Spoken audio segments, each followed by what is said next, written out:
Help me to reach 2,000 subscribers. I heard her whispering again.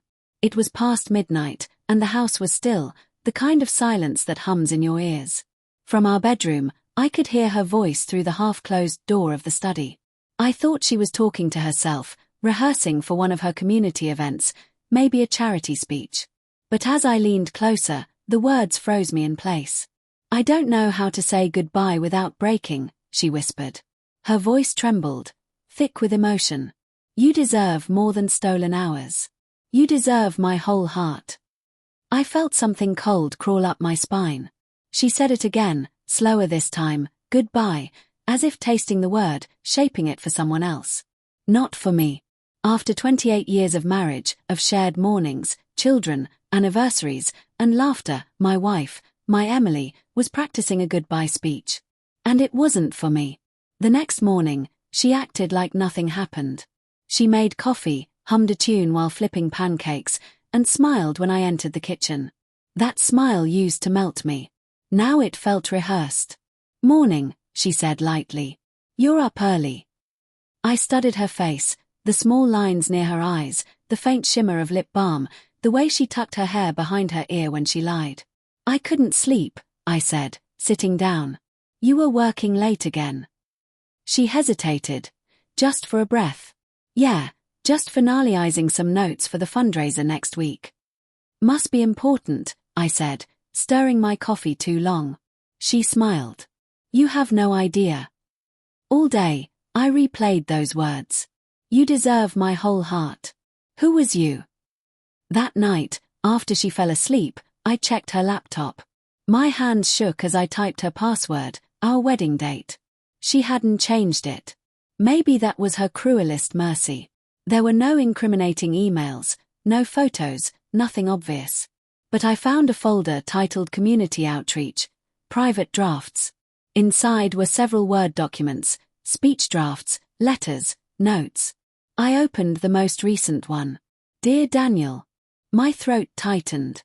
You told me once that love after 50 is braver than love in our 20s because it means risking the only stability we have left.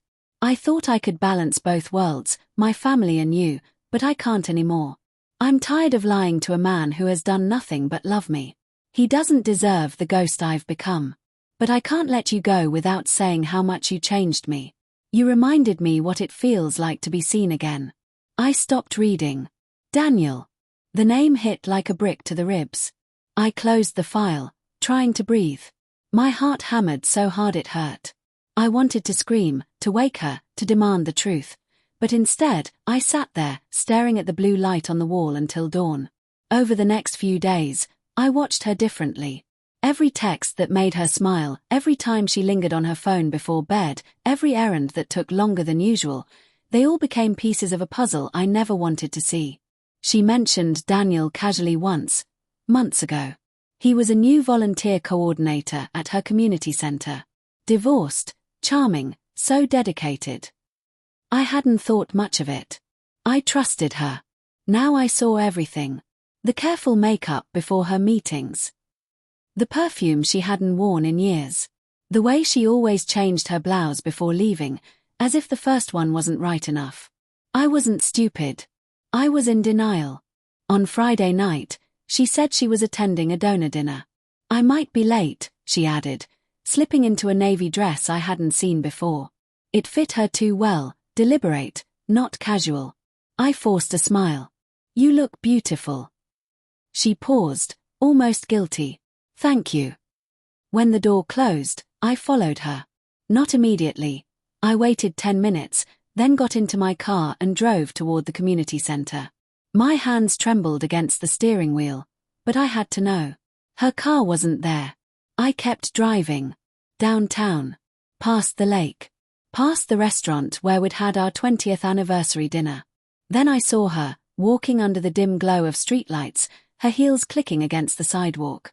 She stopped outside the Golden Elm, a quiet, expensive restaurant. And then I saw him. Tall, silver-haired, dressed like someone who still believed in romance. He greeted her with a hand on her waist. She leaned into him, not like co-workers. Like lovers. They didn't see me. I watched them through the window as they sat close, hands brushing, her laughter soft and familiar. That was my laugh. The one she used to give me. When she reached across the table and touched his face, I turned away. I didn't confront her that night. I couldn't. She came home after midnight, slipped into bed, and whispered, "Are you awake?" I pretended to be asleep. Her breath caught, and I felt her body shake beside me. Maybe she was crying. Maybe she was just scared. Either way, I lay still, suffocating beneath the weight of my own silence. 2 days later, I found the final version of her speech on her desk. It was titled "Goodbye, My Love." I read it all. Every line was a dagger: her plans to end things with him, her guilt over hurting the man who didn't deserve betrayal, her confession that she could never unlove Daniel. And at the end, a single handwritten note: "Meet me at the lake house, Tuesday. One last goodbye." The lake house. Ours. The one we built with our bare hands 20 years ago. The one where we promised to grow old together. I drove there early that Tuesday. Parked behind the old shed. Waited. At noon, her car appeared. He arrived 5 minutes later. I watched from the trees as they stood on the dock. Her head on his shoulder. His hand tracing circles on her back. When she finally spoke, her voice cracked even from where I stood.